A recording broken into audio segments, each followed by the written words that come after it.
Hello friends, welcome back to your channel writing Buddha. आज कुछ बातें करनी थी, काफ़ी पर्सनल सी। सुशांत सिंह राजपूत को आज पूरे 1 साल हो गए हैं जब वो हम लोगों को छोड़ के जा चुके हैं। मुझे आज भी वो दिन याद है, पिछले साल जब ये खबर आई थी कि उन्होंने सुसाइड कर लिया। पहले तो यकीन ही नहीं हुआ, मुझे लगा कुछ कूफअप होगा शायद, ऐसा कैसे हो सकता है।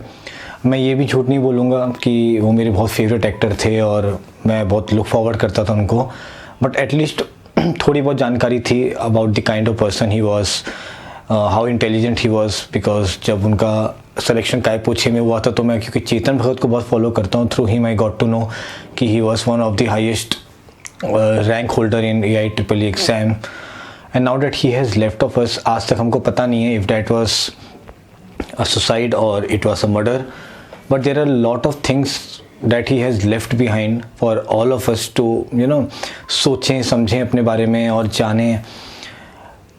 तो मुझे लगता है कुछ चीज़ जो सुशांत सिंह राजपूत के बारे में जब भी बात होती है तो कहीं ना कहीं किसी न किसी तरीके से टॉपिक पे आता है, और उनके अनफॉर्चुनेटली उनके डिमाइस ने बहुत कुछ हम लोगों को सिखाया है या समझाने की कोशिश करी है। शायद इसके लिए ही वो इतना उभर के एक खबर बन गई मीडिया में, ताकि हम सब उसके बारे में बात करें, चर्चा करें और कुछ ना कुछ हमारे अंदर भी ट्रिगर हो और कुछ सवाल हम भी अपने आप से पूछें और समझें कि क्या सही है और क्या गलत। तो कुछ चीज़ें मैं यहाँ पे मेंशन करना चाहूँगा जो कि उनके डेथ से जुड़ी हुई हैं, जो हम लोगों को कुछ ना कुछ सीख देती हैं, जो हम सीख सकते हैं। वो तो चले गए लेकिन शायद कुछ सिखा के गए हैं हमारे लिए। सबसे पहले तो मैं ये बोलूँगा कि mental health isn't a myth. आज भी कई लोगों को ऐसा लगता है कि जब कोई बोलता है कि मैं मेंटली स्टेबल नहीं हूँ या मैं मेंटली बहुत वीक महसूस कर रहा हूँ या मैं मेंटली ट्रबल्ड हूँ, लोगों को लगता है कि हवा बनाया जा रहा है इस चीज़ का, कुछ नहीं हुआ है उसको, ऐसे ही बोल रहा है, ज़रा सा स्ट्रेस है ख़त्म हो जाएगा। पर हमको समझना चाहिए कि अगर कोई आदमी कंटिन्यूसली ऐसा बोल रहा है या किसी के बिहेवियर में हमको एकदम से एक इम्पैक्ट नज़र आता है, कुछ चेंज नज़र आता है, हमको उसको समझाना चाहिए कि आप मेंटल हेल्थ से गुजर रहे हो, या अगर कोई गुजर रहा है और हमसे हेल्प मांग रहा है, we should try our best कि हम उसको साइकेट्रिस्ट के पास लेके जाएं, उसको हेल्प करें किसी भी तरीके से, उसको मोटिवेट करें, उसको अच्छे अच्छे वीडियोस भेजें, उसको महसूस कराएं कि he is worthy enough to live. और उसको जो लग रहा है इस समय मेंटली वो एक काइंड ऑफ डिसऑर्डर है जो सही हो सकता है, उसको ऐसा ना महसूस हो किसी भी समय पे कि that his life is over now और वो अब कुछ आगे ना देखें। तो पहला तो ये कि मेंटल हेल्थ पे बहुत ध्यान दें दोस्तों, आपके और आपके परिवार, आपके दोस्तों में देखेंगे किसी का भी आपको ऐसा लगता है कि someone is not up to the mark, कुछ चेंजेस नज़र आ रहे हैं, उनसे बात करें। आपको भी लगता है तो आप भी अपने बारे में लोगों से शेयर करें, ऐसा नहीं कि अपने मन में दबा के बैठ जाएं। सबसे बड़ा प्रॉब्लम वही होता है कि ऐसे पेशेंट्स या ऐसे लोगों के साथ शेयर नहीं करते हैं और इवेंचुअली उनको लगता है कि वो इतने वर्दी इनफ नहीं है कि वो जिएँ, and one day they just go and commit suicide. तो कृपया करके इस बात पे बहुत गौर करें।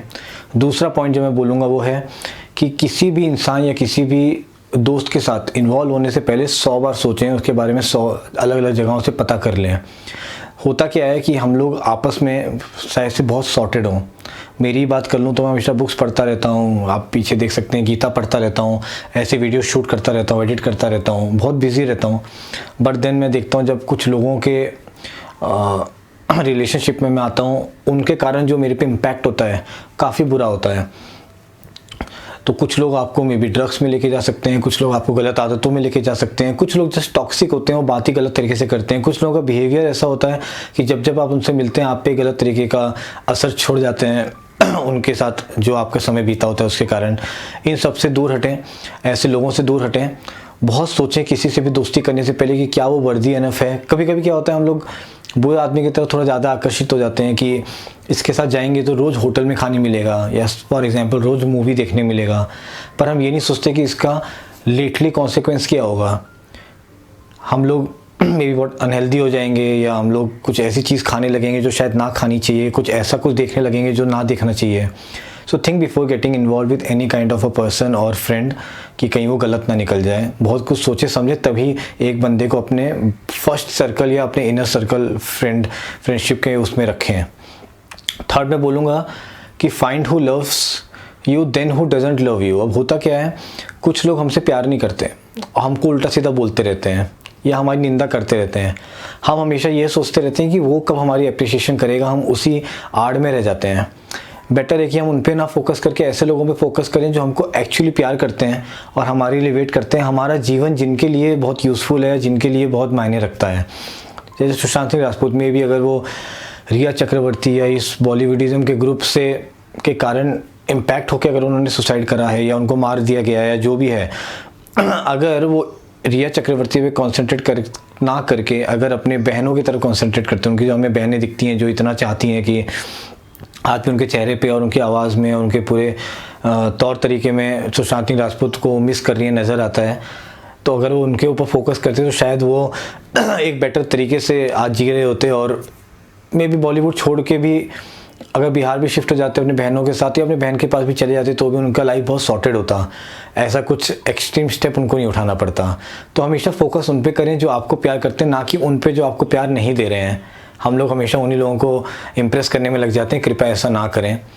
चौथा मैं बोलूँगा कि आपके जितने भी छोटे या बड़े सक्सेसेस हैं जो आपको लगता है कि आपने अचीव करे हैं, उनको कहीं पे लिख लें और रेगुलरली उसको गो थ्रू करते रहें। अगर आप रोज़ पॉसिबल है तो रोज़ करें, हफ्ते में एक बार तो हफ्ते में एक बार, 15 दिन में तो 15 दिन में एक बार, उससे ज़्यादा टाइम ना लें।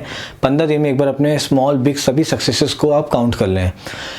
होता क्या है कि हम अपने लाइफ में ना नेक्स्ट गोल की तरफ हमेशा इतना ज़्यादा ओरिएंटेड हो जाते हैं कि हम अभी तक क्या अचीव कर चुके हैं वो कहीं ना कहीं भूल जाते हैं। इससे होता क्या है, हम अगर नहीं अचीव कर पा रहे हैं कुछ नया ड्रीम्स या नया गोल्स, हम अपने आप को एकदम ही वर्थलेस महसूस करने लगते हैं।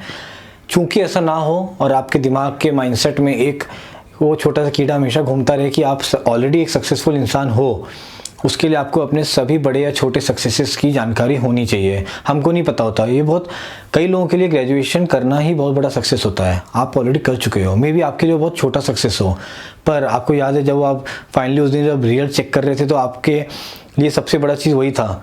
तो आप उसको लिख लें, अपने छोटे सक्सेसेस में लिख लें। अगर आपको कोई बहुत बड़ा नहीं लगता है तो अगर आपने कोई फॉरेन विजिट किया है, लिख लें उसको अपने स्मॉल सक्सेसेस में। अगर आपको लगता है कि ये तो बहुत नॉर्मल सी चीज़ है, पर लिखें तो उससे आपको पता चलेगा कि आप कितना कुछ ऑलरेडी अचीव कर चुके हैं।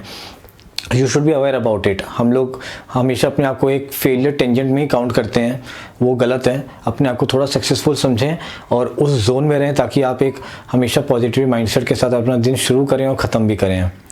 अगला मैं बोलूँगा, जब भी आपको लगे कि आप किसी चीज़ में फेल हुए हैं, अपने फेलियर कभी ना लिखें, अपने फेलियर के बारे में कभी ना बात करें। आपने उससे सीखा क्या वो लिखें। तो अगर आप ग्रेजुएशन में फेल हुए फॉर एग्जांपल, तो आपने उसे क्या सीखा? आपने उसे सीखा होगा कि मेरे को थोड़ा ज़्यादा पढ़ना चाहिए या मेरे को थोड़ा ज़्यादा कंसंट्रेशन देना चाहिए या मुझे दोस्तों के साथ थोड़ा कम टाइम स्पेंड करना चाहिए, अपने गोल पे थोड़ा ज़्यादा टाइम स्पेंड करना चाहिए। इस तरीके की जो भी आपकी लर्निंग्स रही हैं अपने फेलियर से, आप उनको लिखें, ना कि अपने फेलियर्स को। कोई अच्छी बात नहीं, अगर अपने फेलियर्स बार बार गिनते रहोगे तो आप उस जोन में भी चले जाओगे जहाँ पे आप हमेशा फेल होने के बारे में सोचते हो और आपको ऐसा लगेगा कि यार मैं तो हमेशा से फेल होता आया हूँ। ऐसा ना सोचें, आप ऐसा कुछ लिखें जिससे जब भी आप पढ़ें आपको लगे मैंने कितना कुछ सीखा है।